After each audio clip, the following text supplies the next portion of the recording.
Hindi na lang daw sa mga litrato pwedeng balikan ang most precious moment ng mga ikinakasal. Nauuso na rin kasi ngayon ang live wedding paintings at isang Pinay ang kilala pagdating sa mga obrang yan.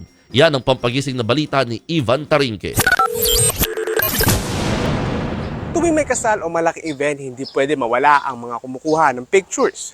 Pero alam nyo ba na may isa pang way para makapture ang isang moment sa paggamit ng pagpinta? Patok na patok sa mga kasal ngayon ang tinatawag na live wedding painting.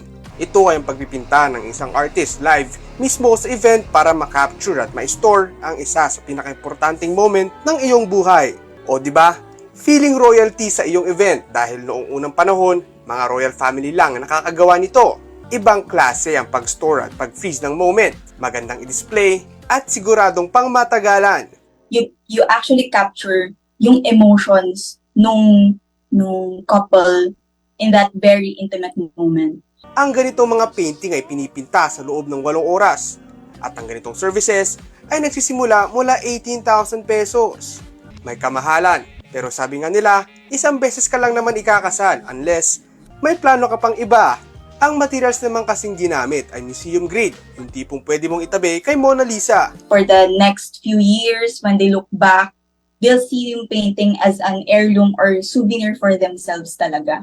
Pero hindi kaya ng isang tao lang ganitong kabusisi na trabaho. Kailangan ng team at lahat sila doon ay babae. Kaya siguradong pulido. Sure na metikuloso kasi ang pagkakagawa at may finesse. Ito pa raw ang gusto nilang patunayan. We also wanted to achieve yung brand na we are a all-female team talaga.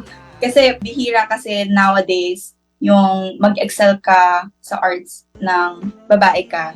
Ang talento, walang pinipiling kasarian iyan, pababae o lalaki ka man.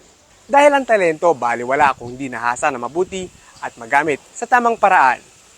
Mobile Journal Ivan Tarinque po hatid ang muka ng balita.